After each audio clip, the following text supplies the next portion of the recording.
welcome to the In My World podcast. Today we've got Jelena on. Tell us a little bit about your story and your experience becoming a professional tennis player. Hi guys. Hello. First of all, thank you for having me. Pleasure. My name is Jelena. I'm 26 years of age. I'm now a tennis coach and I used to be a professional tennis player. I moved from Australia to Germany when I was 11 and a half, and I pretty much was based there in and out until I was pretty much until COVID hit. Mm-hmm. So you moved to Australia? I was born here, Serbian parents. Okay. Yeah. So when COVID hit, were you playing tennis at the time? Yes. Or? Yeah. Okay. So were you on the circuit and... Yeah, so pretty much when COVID hit, I had, long story short, I was injured and I had wrist surgery, and then while WA was still in the bubble, I recovered from surgery and I decided to go and compete, which was also a very hard time to leave our little WA bubble into the world where a lot was going on. It was really hectic. How long did you generally go away from Australia? When you were on the circuit. So I was away pretty much the whole year. I'd be back home December for pre-season, and there'd be some tournaments in Australia until probably February, March, and then I'd go back to Europe, which was my base. So what was that like for you? Obviously, great. Having such a busy schedule, you're catching flights all the time. You're leaving your home country. Yeah. What kind of effect did that have on you? Look, I think as I got older, I got used to it, and it just sort of became my job. And you get used to the lifestyle, and it just becomes the norm. Yeah. What was really difficult was when I was young, when I was 11 and a half, because when I went for the first time, I went without a parent. I went by myself, new country, different kind of kids. They were all Serbian, Bosnian, Croatian, all of a Balkan background, and I was kind of the Aussie kid. It was very, very difficult. I was obviously very homesick at the beginning. Very homesick. But there was a point where, even as a young child, I had, I was very goal orientated. But there was a moment where, I suppose it's trauma, but I just kind of, marched on. But it definitely had an impact on me as I got older. So you said you were, before you started the professional circuit when you were 15. So you did that for 10 years. Yeah. Wow. That's a long time on the road. Yeah, it really is. And like I was saying, when you sort of start playing professionally, it just becomes the norm for you. And it's a sport where it's an individual sport, very egoistic, and there's no space for vulnerability. And the way I was sort of coached and also brought up, there was I knew for nothing else, so there was no space for me to explore who I am and sort of figure things out, figure life out. So actually, you're just a machine. Yeah, put on the fast track. I guess there was probably a lot of things you missed out on. Yeah, growing up and with all the time you put into tennis. Yeah, maybe that left a little bit less time for other things. So we're going to do a bit of a deep dive with your three nuggets. Let's do some discoveries. So we've got here I love this title on this first one. The act of creation starts with destruction. That's the first one. Is that a Pablo Picasso quote? Yeah. And then we've got second one's a bit more relaxed, which is friendship, and the third one is mentors are power banks. So tell us about this this first one. That's very fascinating. Are you an artist or something? Well, I'd like to think so. But I wanted to be a little bit creative. I wanted to put a bit of a spin on things. Very good. I do like to express myself in different ways. But yeah, the first one, the act of creation, starts with destruction. So we all know that, resistance leads to growth. But in the sort of last 12 months, I had a whole different sort of perspective on this, and it happened and manifested in a complete different way for me, where I thought I had my life completely organised. I was really into my training, my coaching, everything seemed aligned. And then I had my trip to Europe booked. And it was a bit of a lengthy trip, and I had so many beautiful moments, but on this trip I had so many realizations that I realized that I kind of structured and had this routine going so that I could avoid certain emotions. And then once I got back home, I was so overwhelmed by all the realizations that it felt very, very chaotic. Now I know some people could look at it, in different ways, and can say, it happens with burnout and whatnot. But I chose to look at it in a really beautiful way. That I just, I was overwhelmed at the beginning. I was like, what is going on? Because I realized I wanted to go back there. I had these just small constant realizations that when I came back home, like I said, I was overwhelmed, but in the midst of this chaos, I was able to kind of face it head on, and then address the things that I was avoiding changing, and that I thought everything was sort of under control because I had such routines and structure in place. So you're saying that because you're always traveling, you're always bang, bang, bang, having that there were a lot of things that were building up, and you had just gone no, and then when you went away, all of a sudden. Yeah, they came to surface because I had so much time. I had time to think, but I also had not necessarily bad things. Like I met new people. I had lots of meaningful moments that just made me realize, it made me question my beliefs. I'm like, do I really want this? But that's what you believe. You're supposed to. So I was challenging my beliefs. I was brought to challenge my beliefs. So that's why it felt really chaotic. And sometimes in order to build a new house, we need to demolish the old one. Yeah, I think that's an interesting thing about mental health and well-being, and something we see a lot of with young people is they, I guess, think that the journey is always linear and that it's always going up, and the goal is to actively be staying in this green zone, and that's actually, they think that that's possible. But the reality is, man, you're going up and down this well-being continuum. You're getting to this good state. You're relapsing. You're crashing back down. And it's kind of, I guess, like riding a wave. You're going up and down. But when you're in those down periods, it's about having the tools and skills. One thing I feel like I can relate to about your story is, running away from your emotions through, I guess, your occupation. And for you, that's tennis. For me, that's 20 Talk. I can easily, going through a bit of a rough time in the last few months, just put my head down into work, stay a few extra hours after work, fill up the spare time, and, all of the other things kind of you don't have to think about anymore. Yeah. And that can really have a detrimental effect. Yeah, so, absolutely. And I guess for you, like being on the pro circuit, when you win, it must feel awesome, must feel empowering. And to want to continue to have that all the time would be quite addictive. Yeah. It is. So actually one of my goals for this year is to do less, because I'm also really, I've started endurance running, like that's my new thing now, running. But I take it to the extreme of, more and more and more, and the volume gets overbearing. And then,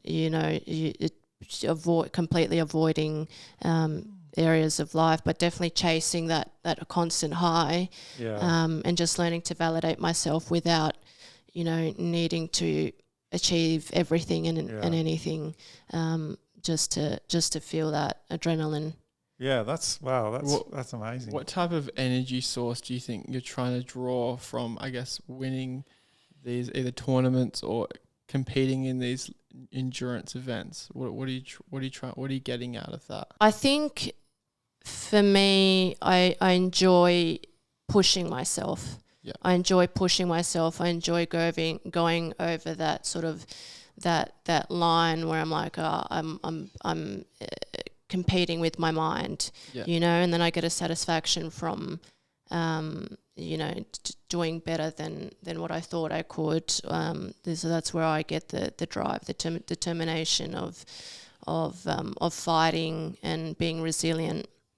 Right. But it's a fine line, because you can just be searching for that, and then it can be detrimental the other way. So having such a competitive nature, has that carried benefits over into your, normal life, or has that carried over negative effects? Yeah, look, I do have a never quit sort of spirit.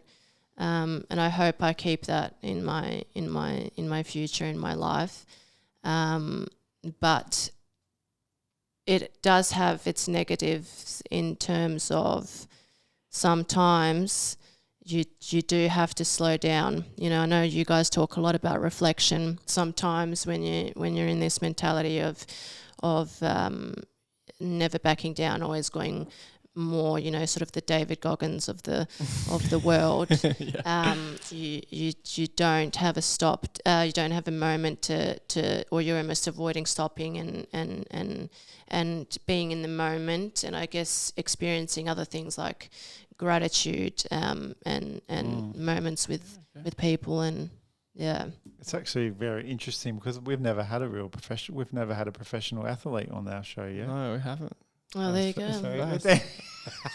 Yeah, that's good. Very good. Yeah. So, Leighton, what about the second one? So the next one you've got written down here is friendship. It's one word, but it must mean more than just one word to you. Do you want to explain a little bit about that? Yeah.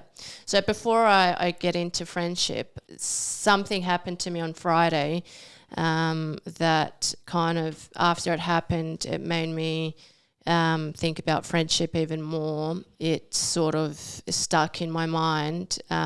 So essentially what happened was I went for a walk, and I was in my flip-flops. I was just listening to music. I was chilling, walking, and the power line exploded.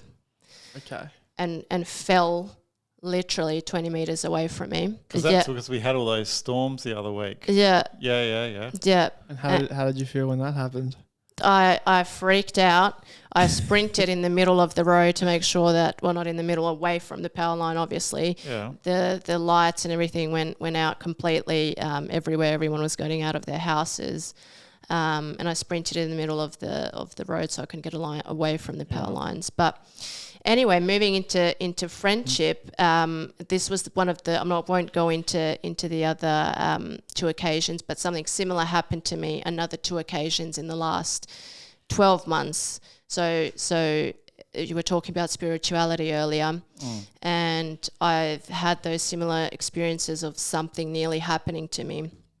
So with that in mind, going into friendship, I'm so very grateful for the friendships that I have in my life. Obviously, I'm very grateful for the friends that I have here, but in particular, I'm very, very grateful for my best friend, who I've been best friends with for many years now, since I moved to Germany for the first time. And the reason why I'm so grateful is because during that time, I was away from home. It was an individual sport. It wasn't very common and normal for, I guess, two girls to be that close and to, be honest and open with each other.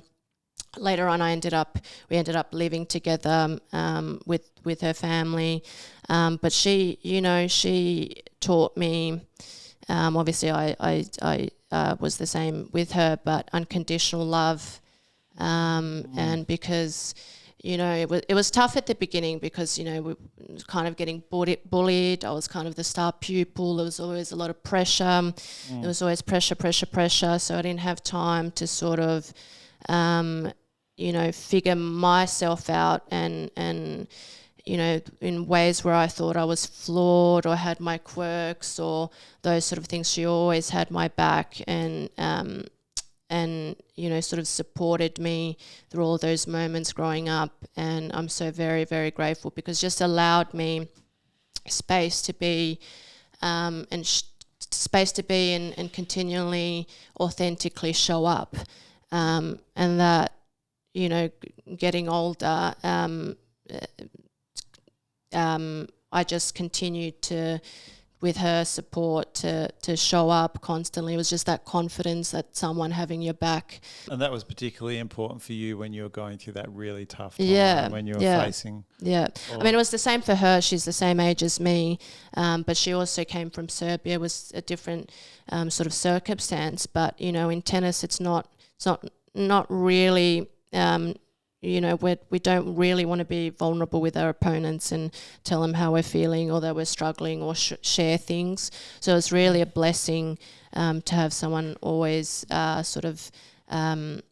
my back, and I'm, very, very grateful for her throughout my life. Then later on as well, I had health issues and just giving me just confidence to be myself, So be authentic. So when you were saying you had that near miss, when you were quite shaken, obviously, by that power line situation, was that another demonstration of how your friend was able to support you through a tough time again? Was that the connection? No, it just I think it more so triggered I love the people around me. I think we always think about our partners, but long-term friendships are, a beautiful thing. And I was just triggered to just call my friends and tell them that I love them. I mean, I know they know that, but it was just like, I'm so grateful for the love that. Must have been close. Well, we never know when life can be taken away from us. Yeah, I guess we kind of just carry on through life thinking everything's going to be all right. Yeah. So you had your third one was mentors are like power banks. Yeah. So tell us about what you mean by that. Yeah. So I think we all know that, successful people all sort of had mentors or the big names of the world and sort of even just locally and where we are. My dad had his mentor and so forth. And for me personally, in the last 12 months, I hired initially I hired him for training purposes, but very quickly after that I saw the benefit of having him as a mentor, and it kind of just naturally shifted more into chats and life coaching. Yeah. And he oftentimes we're just not able to have retrospect, and I think it's really cool and beneficial having someone who you look up to, no matter what area that's in.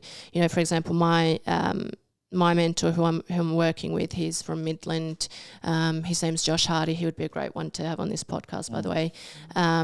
He's done 10 ultra marathons. He has a YouTube channel. He's been very vocal about mental health, and he's just, and he's a couple of years older, so he's sort of doing the things that, I look up to and sort of a position where I want to be. And he understands your journey a bit.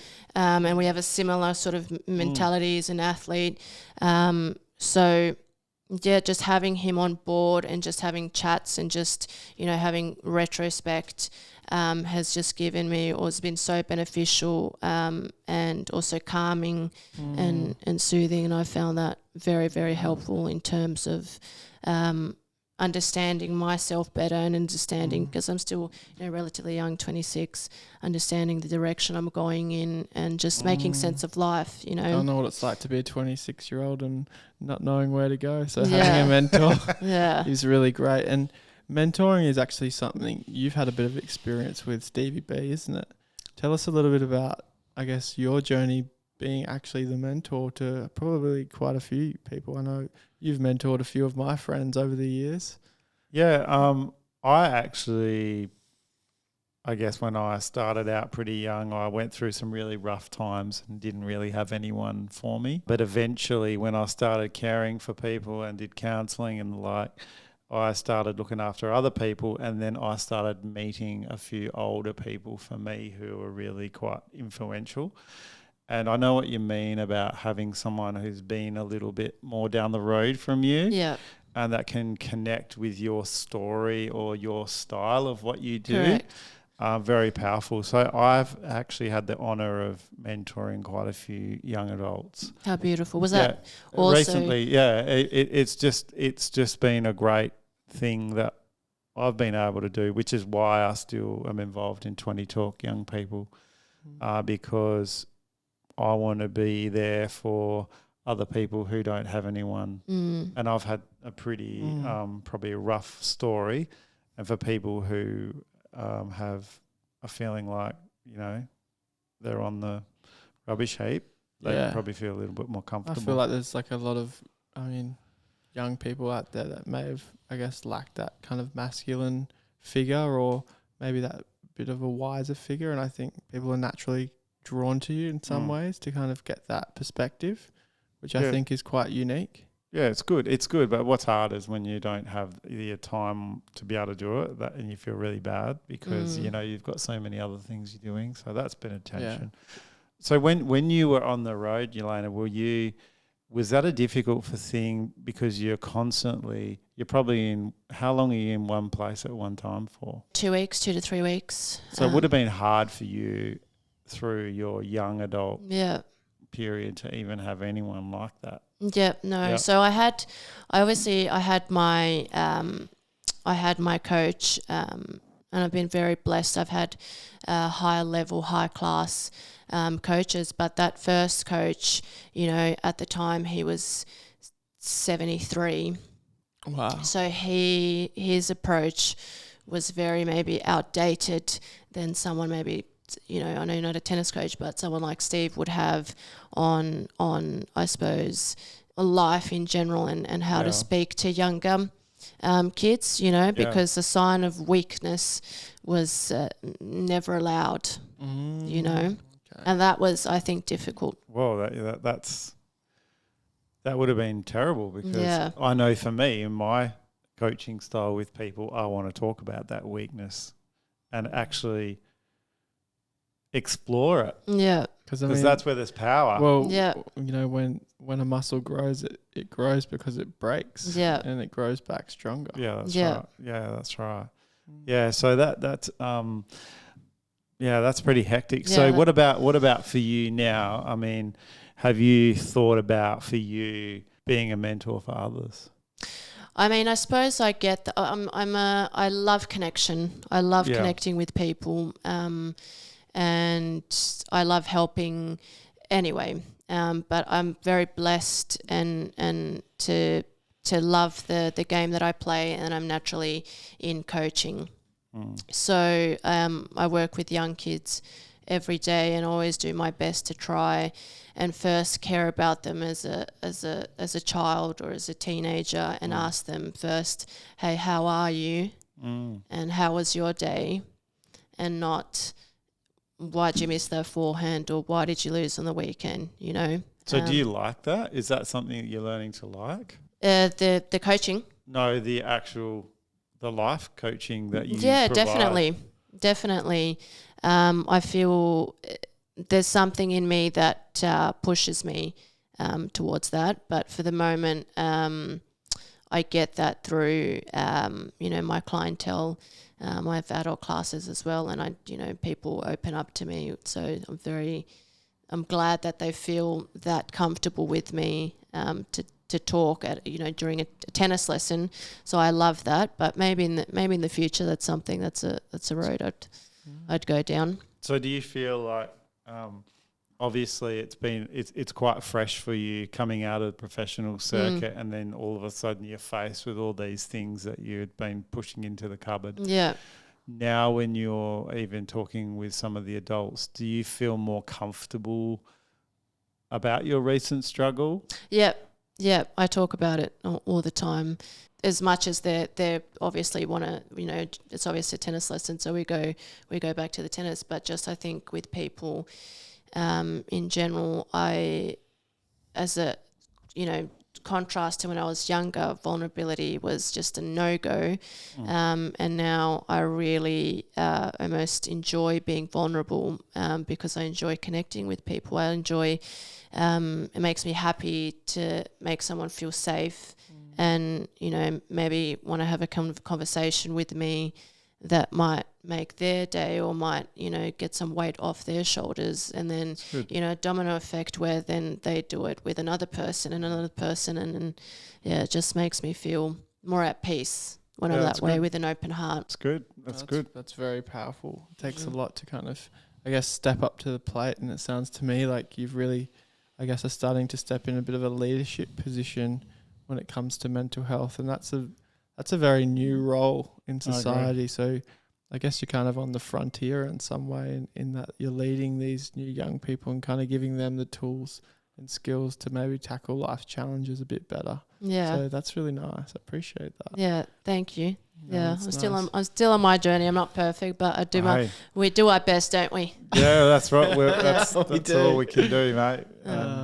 Like riding the weather, I think, sometimes. Yeah. Well, that probably brings us to the end of the podcast. So I just want to say thank you. That was really, really nice of you to open up, and I really appreciated you being here today. Yeah, it's really good. Would have been good to be able to go a little bit more into the tennis, but we can't because of time. But yeah, thanks for all that you've done and competing for Australia. I think it's awesome, and wish you all the best on this new journey ahead. I'm sure there'll be lots of surprises and goodness there for you. Thank you, appreciate it. Thank you for having me, guys. No worries. And good on you both as well, doing great things. Thank you. Thank you.